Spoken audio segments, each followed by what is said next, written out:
is Step 1 with Freddie Wilson.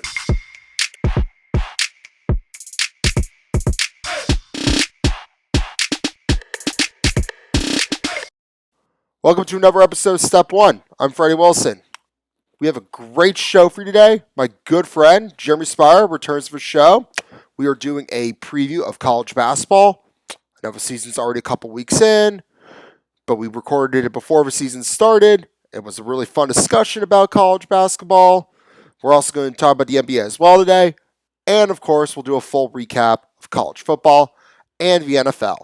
All right, let's ride. All right, let's talk about the NBA. NBA so far to a good start. No crazy stories yet, but it's been fun. So far, as of this taping, the Clippers have yet to win a game since adding James Harden to the team. Meanwhile, the 76ers are off to a great start. Maybe James Harden was the problem after all. Tyrese Maxey's lighting it up for the 76ers now that he's playing a much larger role. The in-season tournament courts still look ridiculous. With the exception of the Celtics, I am biased, but the rest of course, it's just too much. I don't know what they're doing. I talked about it last week. Not a fan of the in-season courts. Love the in-season tournament. Not a fan of the in-season tournament courts they're doing. Celtics have simmered down a little bit after a hot start. But again, so far not any huge surprises. We're only about 10 games in. Hard to get a good look on a season. But Dylan Brooks has already backed up his word as the Rockets beat the Lakers and LeBron James only had 18 points. Meanwhile, in college basketball, Duke goes down in Cameron Indoor Stadium to the Arizona Wildcats. Since Jermey Spiera, who's coming on the show later, is a Duke fan, I did reach out to him, see if he had any comments about the tough loss. He has yet to respond. So I think he took that loss a little personally. So right now we're just going to say he has no comment. But I did reach out to see if he had any thoughts. Ducks won again, so that's always exciting. Meanwhile, in women's college basketball, big upset. So last week we had the number 1 LSU team fall. This week we had the number 2 UConn team fall into an unranked North Carolina State. UConn's going to be fine. They will be. But it's fun that we're already getting this amount of fun 2 weeks into the season. We already have a new number 1 and a new number 2. I think South Carolina's number 1 now. Iowa's number 2. This is going to be a fun women's season. Again, we're going to keep talking about women's college basketball because it's just exciting. It's a fun season. A lot of great teams, a lot of great players, and it's a great time to be a fan of not only men's college basketball, but women's college basketball as well. All right, let's move into football. College football in November never fails to disappoint, and this weekend was no exception. Alabama secured yet another SEC West title with a convincing win against Kentucky. Again, I've said it before, I'll say it again. This Alabama team is sneaky good. They didn't look good at the beginning of the season compared to themselves from the past, but this is a good team. They are going to be good. They're going to give Georgia a run for the money in the title game. I think we need to stop thinking that Alabama isn't that good because they are. They are a good team. They just won the SEC West. Michigan goes into Happy Valley, takes down Penn State. They didn't need Jim Harbaugh on the sideline. I saw interim coach Sharon, I'm going to butcher his name, Sharon Moore's post-game interview. I understand everything going on with Jim Harbaugh, it's rough, and maybe if I was a Michigan fan, I would be sympathetic. But this guy was like crying like Jim Harbaugh died. He didn't die. He was suspended for an alleged sign-stealing scandal. Like, yeah, I understand it's emotional. I'm not on the team. I'm not a Michigan fan, so I don't really get it. But he didn't die. This guy was like crying like, we did it for Jim Harbaugh, man. I'm like, no, he didn't die, all right? He is suspended for allegedly stealing signs. Well, while we're on the subject, I do think the whole scandal speaks to a much larger issue. The need for helmet communication, kind of like what I have here going. Again, the NFL does it. It works. It's almost impossible to look at play signs because there are no play signs in the NFL. So I think college needs to do that. Like, it'll make the crowd noise more fun too, because then they have to cover up their ears and be like, what was that? Again, and also I just think it'll make for a seamless transition to the NFL for a quarterback. That being said, I find it hard to believe that Connor Stallions, the guy who allegedly would go to future opponents' games to learn their play calls for Michigan, acted alone. I don't know everything, so I'm not going to speculate. But there's no way he just did it on his own. Someone had to know. I'm not saying Jim Harbaugh knew anything about it. Just saying someone had He didn't just do it on his own. No. That being said, I don't think the NCAA and the Big Ten have handled this particularly well. They shouldn't wait till the night before the game to announce the suspension. Like, they should have given him a couple days to like get things together. And also, like, he's allowed to coach during the week but not be on the sideline. Like, that's a very weird suspension. You got to commit. You either don't suspend him or you suspend. You can't just like, oh, he could be for during the week, but like during the game, no. In other games, Missouri beats Tennessee. I never thought I would ever be talking about Missouri football in November. Usually they're not relevant at this point. And I mean, they're not. They're not going to the SEC championship or anything, but they've had a good season, a season where no one really saw this coming. Sticking to the SEC, Georgia absolutely demolishes Ole Miss. The Ole Miss offense could do nothing after the first quarter and got Georgia stomped all over them. I said it last week. I'm like, this is going to be a repeat of Georgia, Tennessee 2022. We're going to have hype. We're going to think this could be it. It didn't happen. Georgia is Georgia. Ole Miss, played well for a quarter, but they just could not hang with Georgia. Meanwhile, Texas A&M may have won, but Jimbo Fisher still got fired. This was surprising that they decided to fire Jimbo now. They have to pay him $76 million to buy him out of his contract. And that's not even including all the money they had to pay for a new coach. Like, I don't know what they were thinking on this one. Like, why didn't they fire him at the beginning of the season? Like, they had a terrible season last year. Why didn't they just, they're like, maybe he'll turn around this year. And he did. Like, not a spectacular season, but for A&M standards, it's about on par. It would have been better to fire him at the beginning of the year or like at the end of last year. But again, Texas A&M, the Jimbo experiment is over. It was fun while it lasted, but I don't think it quite worked out as Texas A&M fans have hoped. But they're about to pay $76 million to buy him out because this was a 10-year contract. They fired him like year 2 into it. They were like thinking he's going to be our guy for 10 years. Didn't quite work out that way. Not a great not even SEC West championship, not let alone SEC championship. Like, just it didn't work out. But maybe Jimbo will be. He probably is not going to coach again. He's just made a ton of money. He's just going to sit there, maybe do some TV spots. He's set for life. He just got paid a lot of money. Moving to the Pac-12, we had a fun one in Seattle where Washington was able to hold off the Utah Utes and keep their undefeated season alive. This was a fun game. A lot of great plays, a lot of scoring. I love the sequence of plays where Washington player intercepts it, has a clear path to get a touchdown, and then drops it at the 1. Then the Utah player hops on it. Now it's 1st and 10 Utah, but at their own 1, and then Washington gets a safety. Like, it was just a wild game with a lot of great plays, a lot of great throws by Michael Penix. Like, it was a fun game. And Washington's defense stepped up to keep Utah scoreless in the second half. Like, it was a close game, but like, Utah didn't score in the second half, and Washington kept it going, and they're looking like a very good team. And of course, Oregon beat USC. I went to the game. Tickets were a lot cheaper because after USC lost their third game, so made the decision, bought a ticket. It may have been the most electric game I've ever been at Autzen Stadium. Like, this game was fun. Like, it was a sold-out crowd, night game, a lot of explosive plays. Like, the first touchdown, 2 touchdowns from the Ducks were like, one was like for 50 yards, one was for 80. Like, it was so much fun. And Caleb Williams is a very fun guy to watch, but I'm glad the Ducks destroyed him. Like, he got a lot of sacks. It was great. But he is an impressive player. I'll give him that. He made some good plays. I knew it wasn't going to be a gimme, but it was fun to watch the Ducks win. Moving into the NFL, we start Thursday night with the Bears winning. This would have been notable if it wasn't against the Panthers. Honestly, I checked out of this game. I didn't really watch it. I was doing stuff. I don't think I missed much. Like, good for the Bears that they won a game. Fast forward to Sunday. The great people of Germany were treated to a horrendous game that was so bad, Mac Jones got benched because the offense had 6 points and they lost 10-6. On behalf of America, I apologize to the great people of Germany for giving you a terrible display of American football. I know people in Frankfurt love American football. You deserve better. You got a great game the weekend before. This was not it. Like, you deserve better than watching Mac Jones. I'm sorry. The Browns were able to beat the Ravens in Baltimore. Packers lost. Hey, but we scored not one, but two first half touchdowns. That's right. We didn't score in the second half, but at least we got two in the first half. Still believe in Jordan Love, by the way. Proud member of a Loverfest. One of those interceptions was not his fault. The second one was we weren't going to score on that play. It was a do or die situation. It is what it is. Loverfest for life. 49ers clearly had a great bye week because they came out strong against the Jaguars. It also didn't hurt that they got Chase Young at the trade deadline.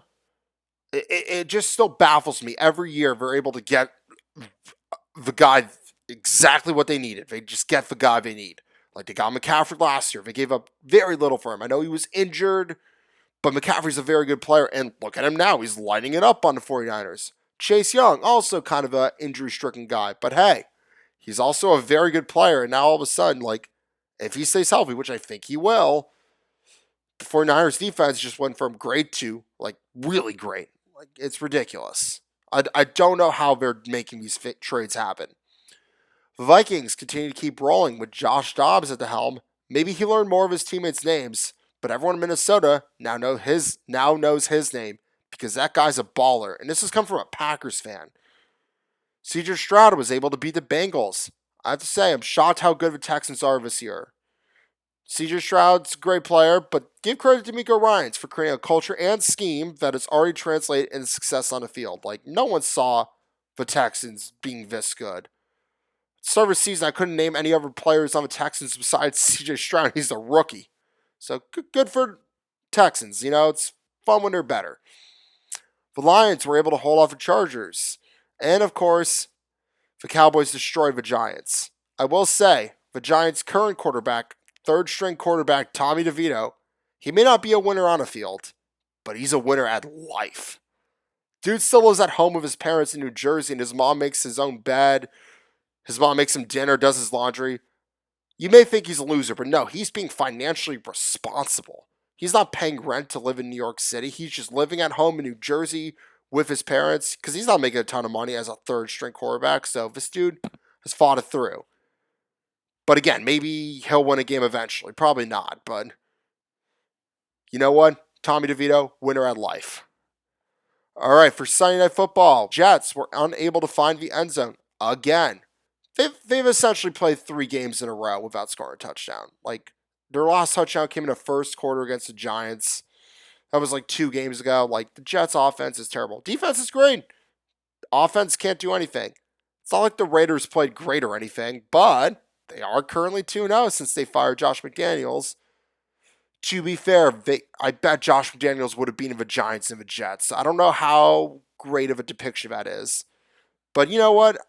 Give some credit to Aiden O'Connell, their rookie quarterback out of Purdue. He's been playing okay, I guess. But again, like, let's see what happens when they play an actual team, not the Giants and the Jets. The good news is we only have one more primetime Jets game, and it's on Black Friday, meaning there will be college games on, so I don't have to watch it. And actually, I won't be watching it because I'm going to the Boston College-Miami game in Boston this year, and also Bucks play the Beavers that night, so I don't have to watch the Jets again. Let's go. All right, let's talk about Monday Night Football. I just watched it. Like, the game just ended. We're recording this on Monday. It's a wild game. Like, very wild game.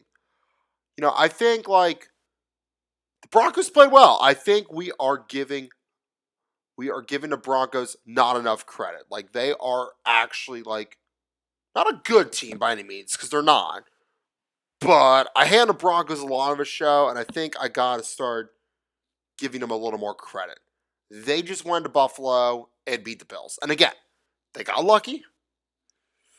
But it was actually a good move by Sean Payton on that one. You know, don't take a timeout, or they didn't have a timeout, but run a play, then run everyone on the field and try to kick a field goal. I know they missed it, but then Buffalo gets called 12 men on the field, then they get a do-over. It's actually a smart move. Like I would have kicked it. The clock was dead, but then he would have given Josh Allen like 20 seconds. And who knows what could have happened? Like, smart move. Like, but the penalties cost Buffalo. That pass interference, the 12 men on the field. Like, yeah, the Broncos are not a good team. But I think I hate on them too much. And also, Bills are at 500. How?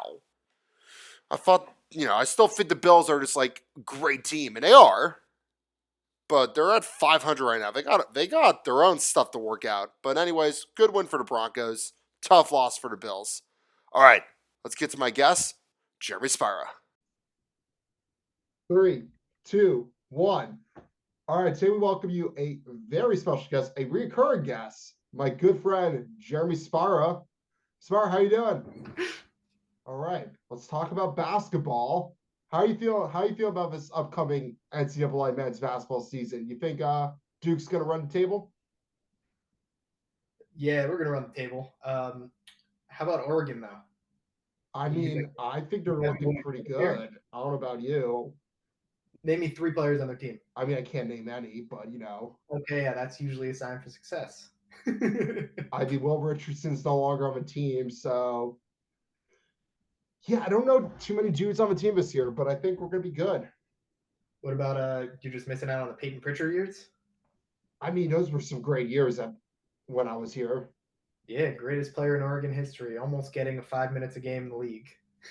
I mean, he just got the big extension with the Celtics, and I don't know if you saw when we played the Knicks, he made some of those some clutch shots there. Yeah, it's against the Knicks. Everyone's highlight tape and every clip you'll ever see is someone making some great plays against the Knicks. Like Yeah, Reggie Miller's like 9 points in 13 seconds or whatever the exact number was. it was eight Who, points in 13 seconds. thank you. Who do you think it was against? Obviously the Knicks. It's just how it works. I also none of that would have been relevant if John Starks just made those two free throws. He never missed, if any did.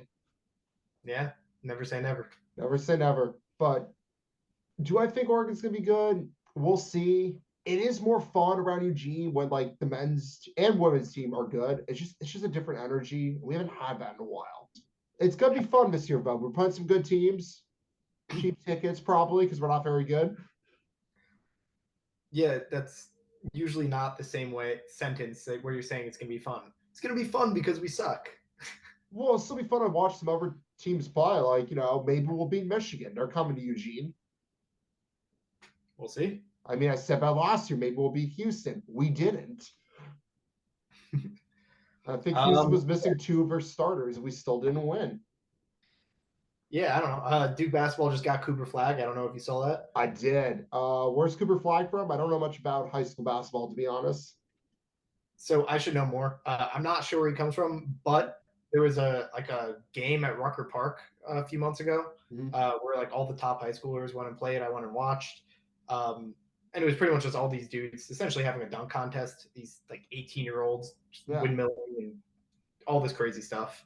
And Cooper Flag was out there, and he was really good. He's like pretty mobile. He can shoot, like he can guard the perimeter. Um, I'm kind of curious to see what he's gonna do, but like he's got some stuff to him. He'll be fun. Yeah, But that's next year. But like, he's coming off a championship year, and any big like marquee matchups out of conference this year for you guys? we're playing Baylor. It's always In fun. Yeah, that's gonna be at MSG. I feel like you guys always played MSG at least once a season. Yeah, of course. MSG is Duke. Like you go to MSG for a Duke game, and 80% of the people there are Duke fans. It's kind of pretty cool. It's mostly just because you have some like legitimate Duke, you know, ride or die Duke fans, and then there's just a ton of Fairweather fans, and I'll take them. I'm down for more support, Yeah. and also a ton of Duke kids moved to New York. So, Yeah. You're a Duke kid who lives in New York. huh? You're a Duke kid who lives in New York, but you're I'm a Duke kid who grew up in New York. That's not the and same. went to Duke now. New York. Does Oregon have any besides Michigan? Nothing too crazy. Just Pac-12 play is gonna be something. I'm excited to see how we fare against Bronny James. Yeah, and if he has any heart attacks on the field, I hope not. yeah. But UCLA is always a fun one. I don't know. It's just I want to be surprised. I just know they're like at best a fringe MIT team. All right, so you guys, let's say you guys are playing against Bronny and LeBron's at the game, and you have an opportunity to say one thing to him. Oh, What I'd would say it be? sup. Really? You wouldn't ask him about his feet? What about him? Oh my God, you got to check out a photo of his feet. No, One of his feet is I like, can't say I've ever looked at LeBron James' feet. all right, well, I'm assuming that later on when you do the editing, there's going to be an infographic where right like over here, all right, there's going to be Okay, there's going to be an image of LeBron's feet. There's probably one photo. not, but we can dream. Yeah. What, do you not spend your nights dreaming about men's feet? No, I don't. Believe it or not.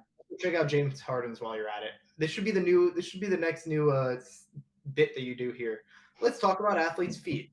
Up next, Livy Dunn. Yeah, no. We are a pro Livy Dunn podcast, by the way. I do want to say she's welcome on the show whenever. She doesn't watch, but she's welcome on the show. We would love to have more female guests. We have a More female female- guest on next week, by the way. I can say it now. Who's coming on? My good friend Payne's coming on. We're going to talk about Taylor Swift conspiracy theories. We're Any talking other about- games you're excited for, Duke? Any like big rivalry games besides UNC? You're like, I want to beat this ACC team. I mean, UVA is always a team that I want to beat Mhm. just because they're perennially good, and their defense is so annoying. Their games are so boring to watch. Because they don't score that much. They just play very good defense. But it's not just very good defense. Their possessions are so slow. They take up every second on the clock every time. They really shorten the game, which is just when you're watching for example, when you're watching an NCAA tournament game, you want to see something exciting. You don't want to see a 20 to 18 and a half where there's been 15 shots taken because every possession is 35 seconds on the dot. Like it's a terrible way to watch basketball. Obviously they're good. Obviously I respect them and all that, but fuck those guys because it is so annoying to watch their games. It's a family show, Spira. Huh? It's a family show. And I think families would agree. Okay, families might agree. I will say like they are a fun team to watch if you're like into basketball, but if you're just a casual fan, like it's the most boring to watch. You have to be like a basketball guy to appreciate what UVA does. I agree and disagree. Their sets are pretty simple and they run them well, but they're not running extremely complicated and exciting sets, right? For an NBA comparison, the Warriors are doing all these crazy sets with all this motion. UVA does some of that stuff, and again, they do have some good sets, but also they have a lot of for so many possessions, you end up seeing a guy with 10 seconds left on the clock just take the ball out and then try to figure something out. It's just slow, boring basketball to watch. I get it. It's effective. They should keep doing it because they're good at it. But I want to watch people run and gun and dunk and do all the fun. More offense is the name of the game these days. It's more fun. Defense is fun too. Just Defense not can be when fun. not when you're sitting back. I want defenses to be aggressive. I just want an aggressive game. I think that makes it most exciting to watch. Any teams you're like outside of ACC you're excited to like watch play? Like any teams like this team could be pretty good?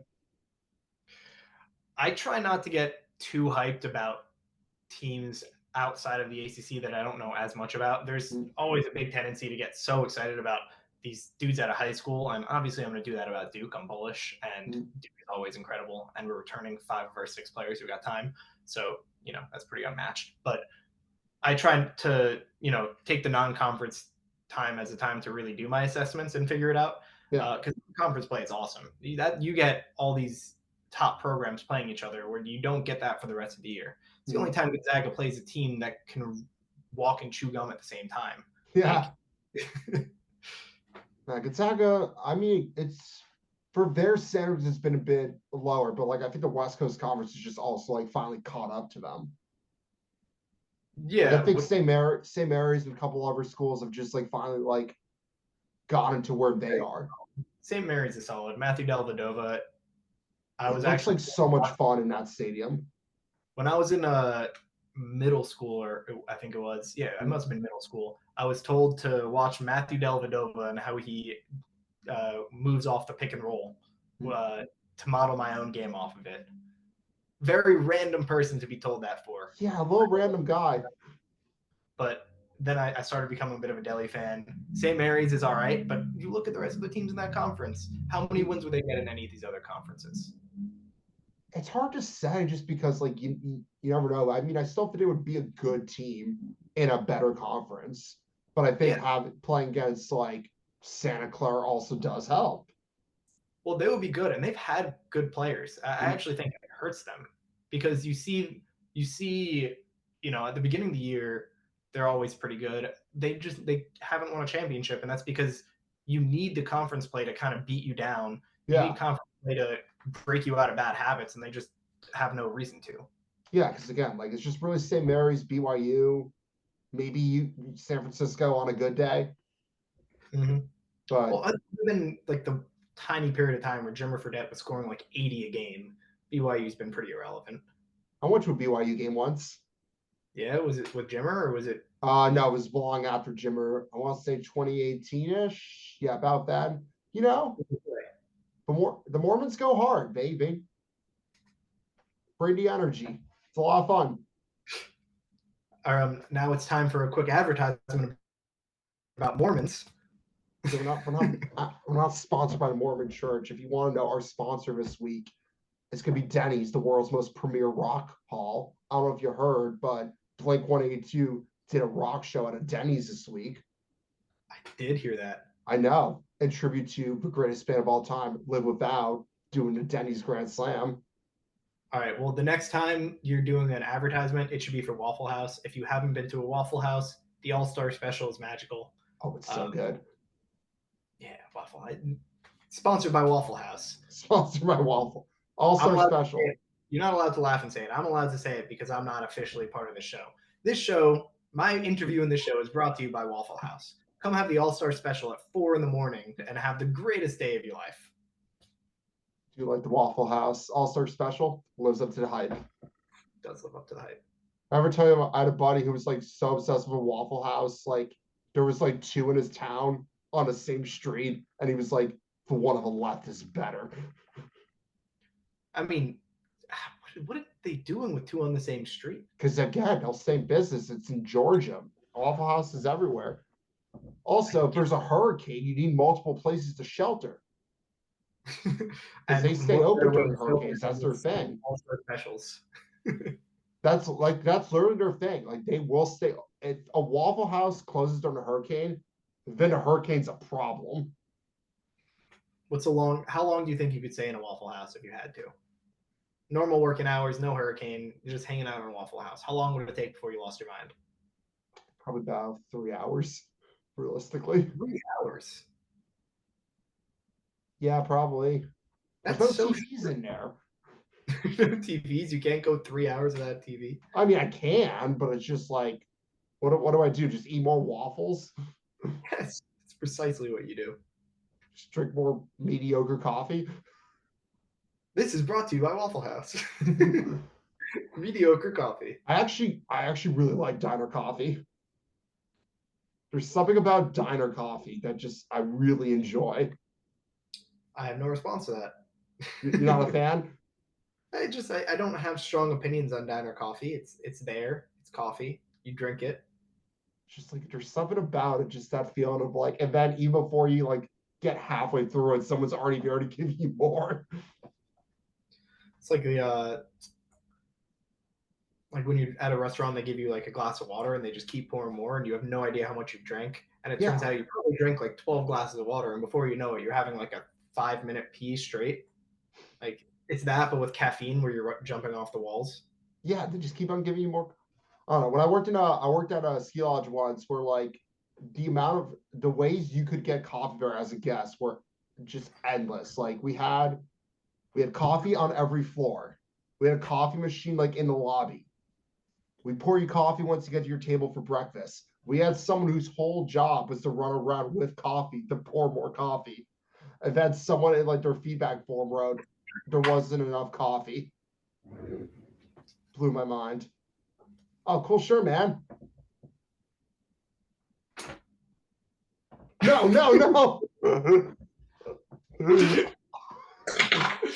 I really wanted to do it. How much fun would it be if I just burnt an Oregon jersey? Please don't. bought that In my with apartment. love. So actually the guy I went to the Utah game with, I actually like brought him for daddy he was gonna wear it, but then he neglected to tell me that he's just been going to the University of Utah for grad school for like the last year. Oh, So he no. wore So his Utah hat. He was rooting for the Utes. They didn't win. It was a great game. Utah fans are lovely people, by the way. They're Utah really fan. nice. How many Utah fans do you know to be able to make that assumption? I mean, I met a lot of them. I was at the game. Sounds like you're really generalizing a group of people here. I am. That's racist. No, I met some fun people. Nice. I know. I was like walking around campus though, like the Friday before, with all my Duck stuff on. Like some little kid rolls down the window in the back seat. He's like, "The Ducks suck." And I'm So just like, obviously, "Go Ducks, baby!" wild. Well, they don't suck. We just destroyed them. Well, you guys have been good at football this year. We're right? very good at football. We're always good at football. Yeah, I know, but what's your record right now? We have one loss. It's like 7-1, 8-1, 7-1, I think. It's been fun. Yeah. I'm going to the game again this still weekend doing my against bodies. Cal. Huh? Going to the game again this weekend against Cal. Oh, nice. I Yeah. just feel like you guys are still riding the coattails of that victory against Colorado. No, we're not. We're riding the coattails against the win against Utah. Yeah, the win against the not healthy Colorado. They were missing only Travis Hunter. Yeah, one of the most impactful players in college football. I know, but they got other dudes, and He's next like a man up. string. Whatever. Even without him, I thought they were going to make it a game. They didn't. No, they're fun. They're exciting. It Better is than they fun were. that it was like a high profile matchup, and it was just more fun that we destroyed them. Yeah. Also, I mean, Deion Sanders still did a great job there. They're Oh yeah, what, it's done great. 3-5 now. Is that possible? They have 4 wins. 4-5 or something. Something like that. They lost last week. Either way, they had 2 wins last year. 1 win last year. Yeah. Like last year was bad. So they've quadrupled their victories. That's not bad. No, when we played Colorado, like my senior year of college, I remember like someone complaining that we were mad that we only won by 3 scores.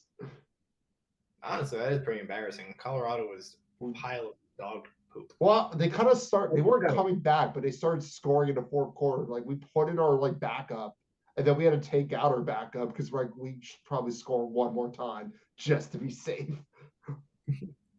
And believe it or not, Anthony Brown was able to score a touchdown. Even he could score against Colorado.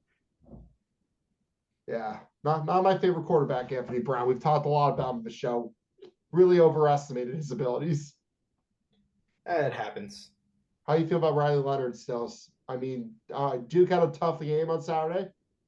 Yeah, embarrassing.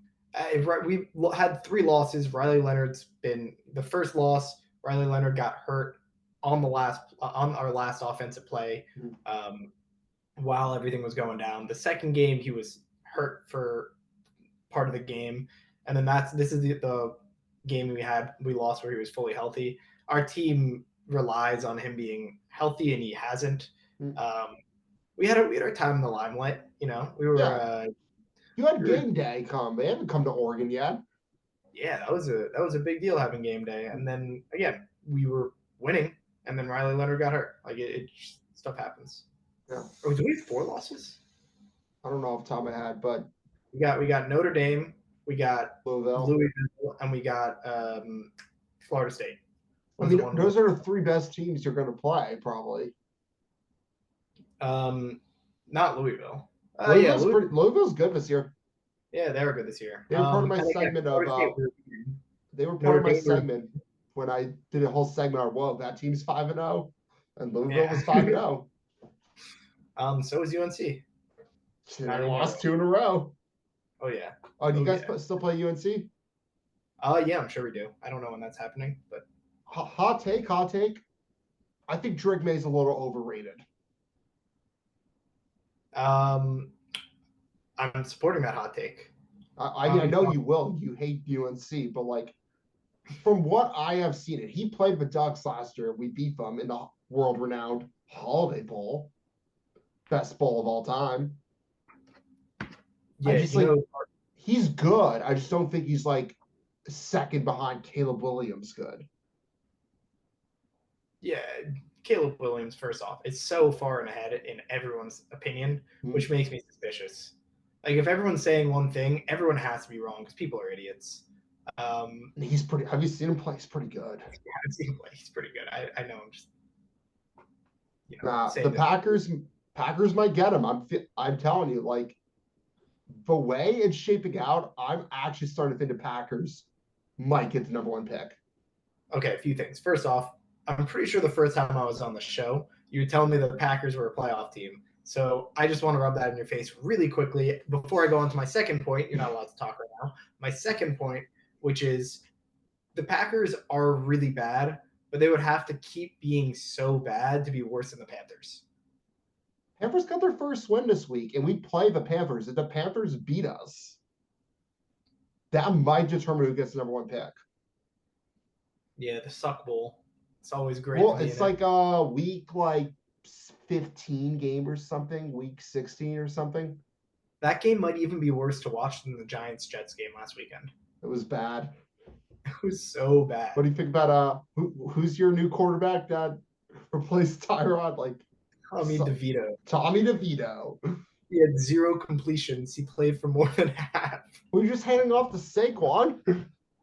I know, but 0? He couldn't even throw a screen pass on the last drive. Quarterback. I know. I mean, I don't think it was almost as bad as the playing. Niners.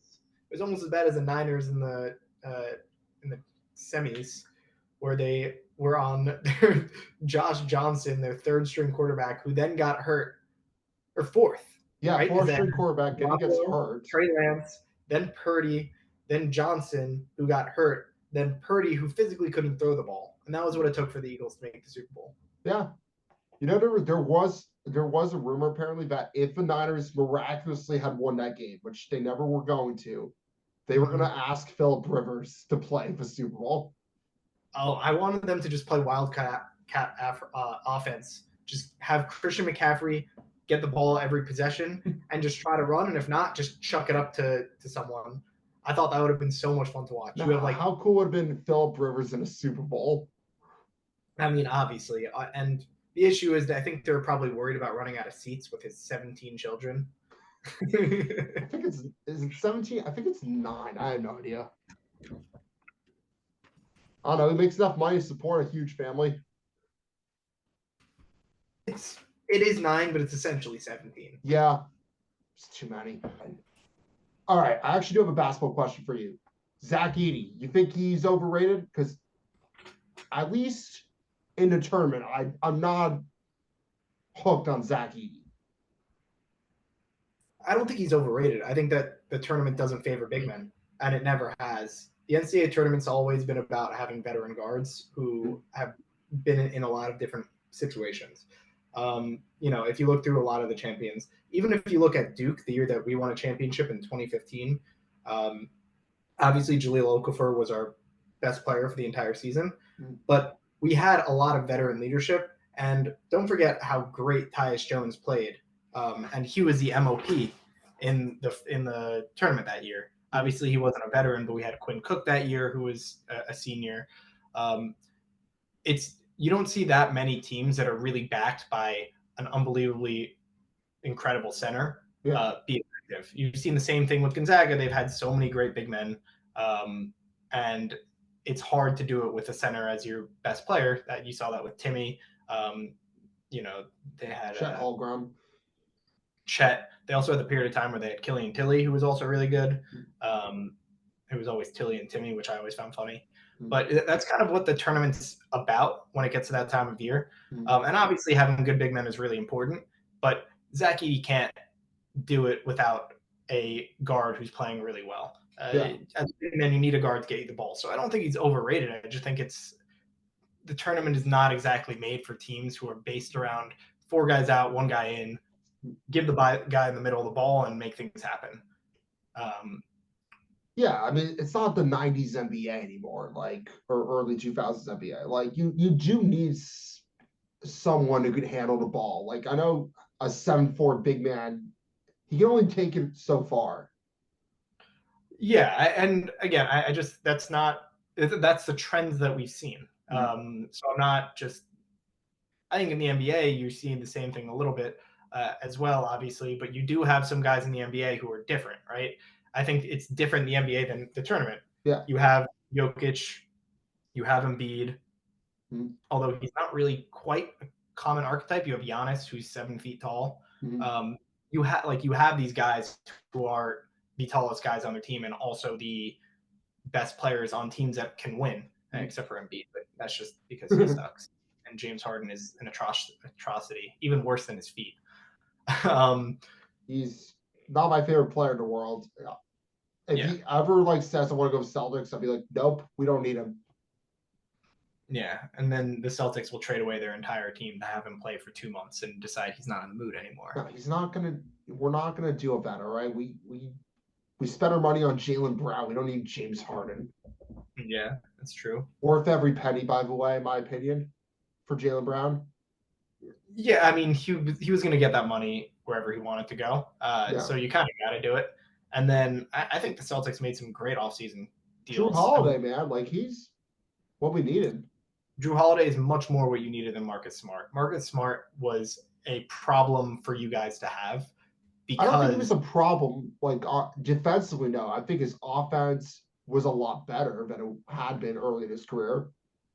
yeah, I mean, obviously he's a great defender. What I mean by he was a problem is, I mean, you don't want to force Jason Tatum and Jaylen Brown to have to just make really tough one-on-one plays every time down the stretch. You want to have a guard who can help facilitate. You want to have a guard who can help make things happen, not in terms of taking the shots or anything like that. And I'm sure there's still going to be a lot of Jason Tatum, Jaylen Brown going one-on-one. But you want someone who can, help facilitate this offense. And you also don't want Marcus Smart shooting 33s at the end of the game every time. I know Yeah. this is a hot take, but I think Marcus Smart is the worst thing to happen to fourth quarter Celtics basketball because he's like, oh wow, it's the end of the game, time to chuck up a ton of threes, and usually miss most of them. He wasn't really known for game-winning shots. Yeah, but he's known for taking them. But yeah, no, I think this Porzingis too. Like, if he stays healthy. Yeah, that's always the question. If he stays healthy, he could be really good, but he has not stayed healthy. When you went to Knicks Celtics, I said have fun having him for a tiny bit of time before he tears his Achilles or something. Yeah, 30 in the Garden. Knicks fans were loving it. Yeah, they're known for their calm demeanor. Yeah, New York. I'm actually kind of glad I didn't own anything like Celtics because I was like strutting around after a win, like, let's go Celtics. I probably would have gotten punched on a subway. I would have loved for you to get sucker punched in New York. It would have been a true authentic experience. You went to all 5 boroughs, but you didn't get sucker punched by a stranger. Like, you missed out on that part. I think I got the general experience in New York. All right, I saw some weird stuff on the subway. My favorite was the dude who just like it's 7:30 in the morning in Brooklyn. And he just brings his speaker and starts breakdancing for all to see. And then he's like hitting up people for cash. Yeah, that's normal. That is normal. That is 7:30 in Brooklyn energy. Yeah, what do you get in the subways in Eugene, Oregon? We don't have subways. We have a bus. I never ride it. I imagine you see some stuff. There's some characters in Eugene. I have a New York question for you. What borough do you think like overall has the best pizza? I'm not talking about like best spot. I'm talking about like as a whole borough. Like you go to any spot, you're gonna get a good slice. I'm biased and I'm going to say Manhattan. I think Brooklyn has a few of the really great places. Di Farah's and L'Industrie are two of the ones that come to mind. Although they did just open a L'Industrie in West Village, which I've yet to try. I'm really excited. It happens to be across the street from my girlfriend's apartment, so I'm definitely going to give it a try. But those are two staples. I think the best part about New York City pizza, though, and I think this probably applies everywhere, it's not just that the best pizza is the best, it's that all the pizza is really good. You walk into any random place and you're going to get a very good slice. Yeah. I don't think that it's necessarily top heavy in terms of why New York pizza is great.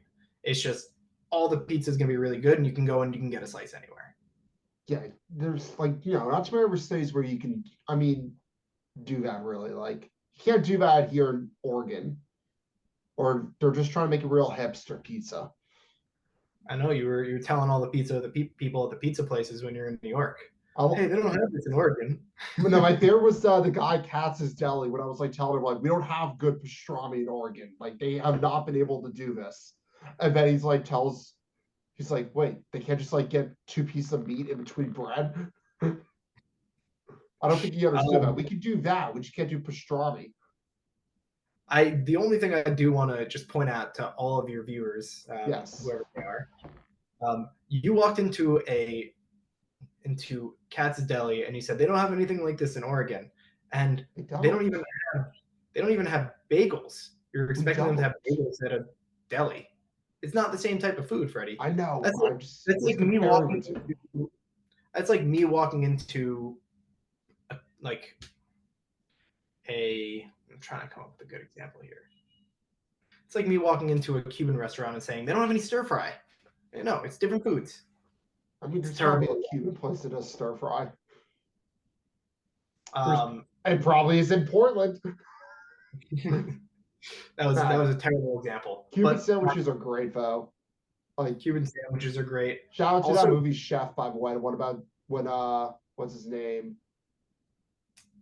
Why am I blanking on his name? Jon Favreau like opens a Cuban food truck.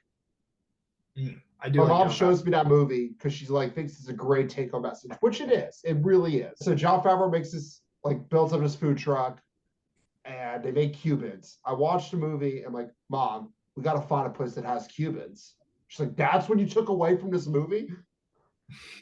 All right, so we only have a few minutes left, I see, before the Zoom ends. Yes. So I think it's time that I interview you for a little bit. Okay. Give me one sports take in basketball and one sports take in football that you're going to predict that you. Second question.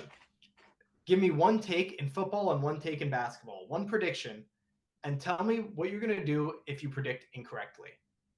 I mean, most of my takes are wrong. I thought the Packers were going to be a playoff team. I know. I'm giving you an opportunity. You can take any take in the world. I think this trend of the Packers not scoring in the first half is going to continue. Okay. How many games is it going to continue?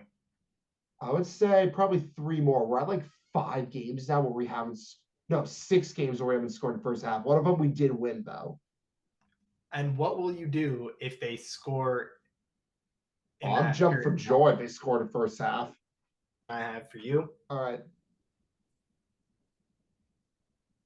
What do you want to be the main sponsor for the show? We've had a conversation about this. You said you want the next one to be Denny's, but if you had to pick one sponsor, who would it be?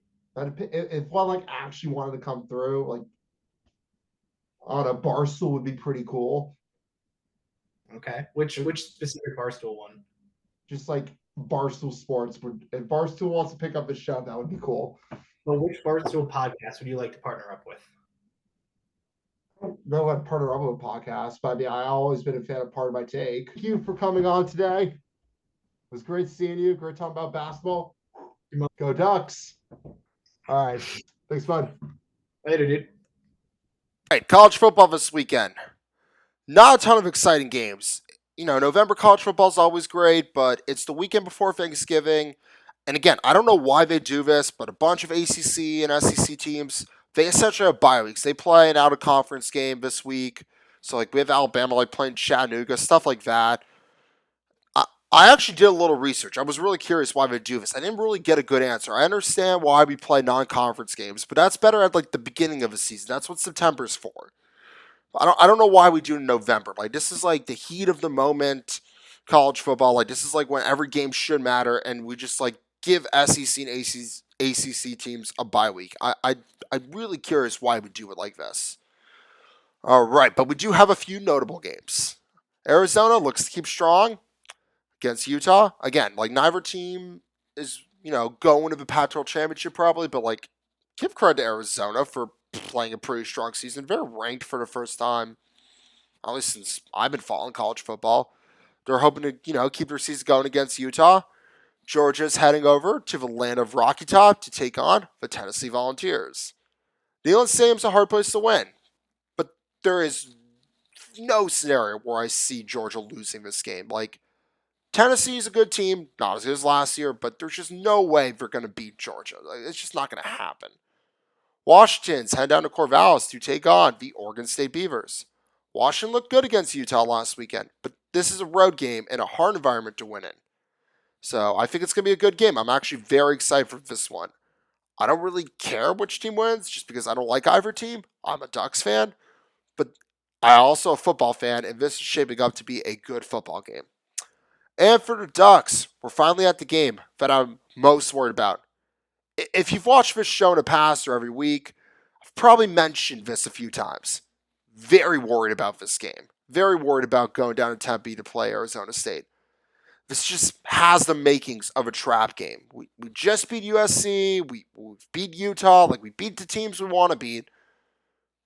But we're probably getting a little too excited. And, Arizona State, they're not a great team on paper.